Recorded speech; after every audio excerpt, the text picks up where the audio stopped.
ये auto electrical system का पूरा वर्किंग मॉडल है। आप इसको पूरा एक बार देख लीजिए। शुरू से हम देखते हैं। यहाँ पर आगे हेडलाइट है, सेल्फ स्टार्टर अल्टरनेटर लगा हुआ है, ये डैशबोर्ड है, इस पर सारे स्विचेस लगे हुए हैं, पीछे इंडिकेटर्स और बाकी की लाइट्स लगी हुई हैं और सबसे पीछे ब्रेक लाइट है।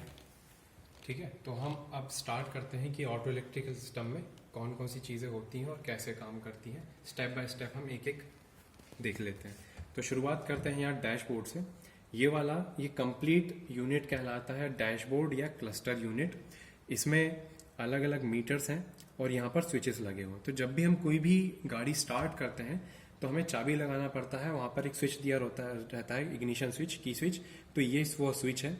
अब इस स्विच को मैं एक बार घुमाऊंगा, ये चाबी को मैंने एक बार टर्न किया है तो यहाँ पर दो इंडिकेटर चालू है। और दूसरी जो गाड़ियां आती हैं, फोर व्हीलर्स, कार वगैरह आती हैं, उनमें बहुत सारे इंडिकेटर होते हैं तो वो सभी चालू हो जाते हैं। वो सेफ्टी के लिए होते हैं, वार्निंग इंडिकेटर होते हैं, वार्निंग लैंप होते हैं। ठीक है, तो एक बार चाबी टर्न करने के बाद ये सारे लाइट्स ऑन हो गए और इसके बाद बाकी की जो लाइटिंग होती है गाड़ियों की वो सारी वर्क करना शुरू कर देती है अगर हम उससे रिलेटेड स्विच को चालू करें। जैसे सबसे पहला ये स्विच है, इसको मैं चाबी को टर्न करूंगा तो यहाँ पर 4 लाइट लगी हुई हैं। ये कहलाती है पार्किंग लाइट। पार्किंग लाइट की पहचान ये होती है, सामने से व्हाइट होती है और पीछे से हल्की सी रेड होती है। और एक लाइट और होती है जो पीछे से रेड होती है लेकिन वो ब्रेक पैडल दबाने पे चालू होती है, वो कहलाती है ब्रेक लाइट। तो जैसे हम ब्रेक पैडल दबाएंगे ये ब्रेक लाइट चालू हो जाएगी। आप देख लीजिए पीछे ये ब्रेक लाइट चालू होगी। ठीक है, ये ब्रेक लाइट चालू है। और इसके बाद अगला स्विच है ये। तो ये प्लाउ लैंप के लिए है, ये जनरली ट्रैक्टर्स में दिया जाता है। ये प्लाउ लाइट स्विच है, इसको हम चालू करेंगे तो ये प्लाउ लाइट चालू हो जाएगी। ठीक है, जैसे गाड़ी जो ट्रैक्टर है वो खेतों में अगर चल रहे हैं तो पीछे जो इम्प्लीमेंट लगा होता है वो कितनी डेप्थ वगैरह ले रहा है, सही काम कर रहा है या नहीं कर रहा है, तो उसको देखने के लिए प्लाउ लाइट पीछे दी जाती है। तो ये प्लाउ लाइट हो गया। अब इसके बाद अगली लाइट होती है, यहाँ पर ये होती है साइड इंडिकेटर, जो सभी गाड़ियों में होती है। तो साइड इंडिकेटर या टर्न इंडिकेटर कहा जाता है। ठीक है, और यहाँ पर एक स्विच लगा हुआ है, वो कहलाता है हॉर्न स्विच। जिसको हम दबाएंगे हॉर्न चालू हो जाएगा। फिर एक लाइट और है, इसको हम कहते हैं हेडलाइट।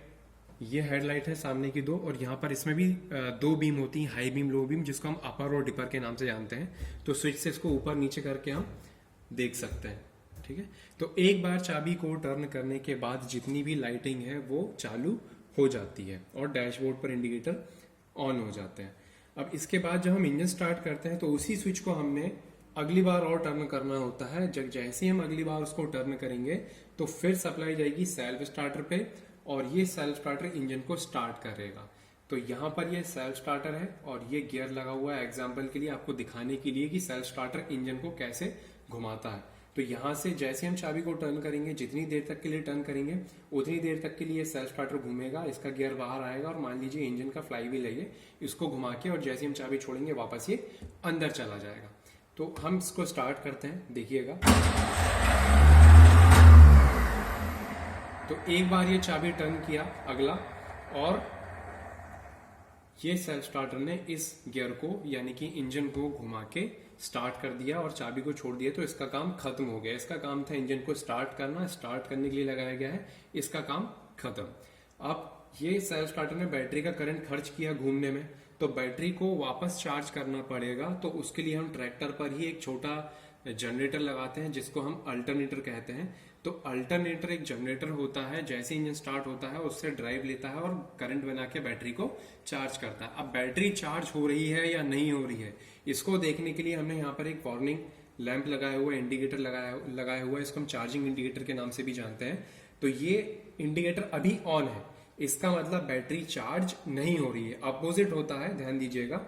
जब अल्टरनेटर नहीं चल रहा है तो इंडिकेटर चालू है और जैसे इंजन चालू होगा उसको हम घुमाएंगे किसी इंजन से या किसी मोटर से भी अगर ड्राइव देंगे तो वो करंट बनाएगा और बैटरी को चार्ज अगर कर रहा है तो ये लाइट बंद हो जाएगा। वो चालू होगा, ये लाइट बंद हो जाएगा। तो इसको हम देखते हैं, हम मोटर चालू करते हैं, वो करंट बना रहा है और बैटरी चार्ज हो रही है, इसके लिए ये इंडिकेटर बंद हो चुका है। तो इसका मतलब ये है कि बैटरी चार्ज हो रही है। ठीक है, और जैसे इंजन बंद करोगे आप तो ये लाइट वापस ऑन हो जाएगी। ये धीरे धीरे ये वापस ऑन हो गई है, तो इसका मतलब बैटरी चार्ज नहीं हो रही है। तो अगर मान लीजिए आपको ये पता लगाना है कि हमारी बैटरी चार्ज हो रही है नहीं हो रही है, बैटरी खराब है या अल्टरनेटर खराब है, ये अगर जानना है तो सबसे पहले आप इंजन को स्टार्ट करें, मीटर को देख लें, इंडिकेटर को देख लें कि वो लाइट पहले चालू है, और इंजन स्टार्ट होने के बाद ये लाइट अगर बंद हो रही है तो इसका मतलब ये है कि अल्टरनेटर बैटरी चार्ज कर रहा है, अल्टरनेटर में कोई प्रॉब्लम नहीं है। नहीं तो कई बार क्या होता है, मैकेनिक को दिखाने के लिए हम जाते हैं और वो कह देता है कि अल्टरनेटर खराब हो गया। अगर वो ऐसा कह रहा है और आप ये देख लें तो सावधान हो जाए, हो सकता है कहीं वो आपसे पैसे लूटने के चक्कर में अल्टरनेटर के बारे में गलत तो नहीं बता रहा है। ठीक है, तो ये है पूरा ट्रैक्टर का ऑटो इलेक्ट्रिकल सिस्टम। अब ये पूरे सिस्टम 12 वोल्ट डीसी का सिस्टम होता है, तो ये 12 वोल्ट पे काम करता है, तो उसके लिए 12 volt lead acid battery use की जाती है और वो बैटरी सेटअप के नीचे लगाई गई है। और दूसरी छोटी छोटी जनरल चीजें होती हैं, जैसे फ्यूज बॉक्स है, सेफ्टी के लिए यूज होती है। ठीक है, और एक सेफ्टी के लिए एक इंडिकेटर होता है इसमें, मेन इंडिकेटर। तो ये अगर हम स्विच बंद कर दें तो आप देखेंगे कि कोई भी लाइट चालू नहीं हो रही है, लेकिन केवल एक लाइट ऐसी होती है जो चालू हो जाती है। तो ये स्विच बंद है और मेन स्विच ऑफ है। अब ये लाइट को चालू करूंगा, बटन को चालू करूंगा तो ये चारों इंडिकेटर एक साथ ऑन हो जाएंगे। इसको हम कहते हैं हैजार्ड लाइट या हैजार्ड स्विच। तो ये हैजार्ड स्विच, हैजार्ड लाइट का क्या काम होता है, जब कोई, आपने सुना होगा धुंध वगैरह छा जाती है ठंड के समय में, फॉग वगैरह आ जाता है, या गाड़ी कभी खराब हो जाती है, तो हम क्या करते हैं, इस लाइट को चालू करके गाड़ी को साइड में लगा देंगे। तो गाड़ी के पीछे से जो गाड़ी आ रही है, सामने से जो भी गाड़ी आ रही है, तो उसको समझ में आ जाएगा कि यहाँ पर कोई गाड़ी खड़ी हुई है, तो वो गाड़ी से दूर से निकालेगा, तो उससे एक्सीडेंट होने के चांस कम हो जाएंगे। तो ये सेफ्टी के लिए होता है। धन्यवाद।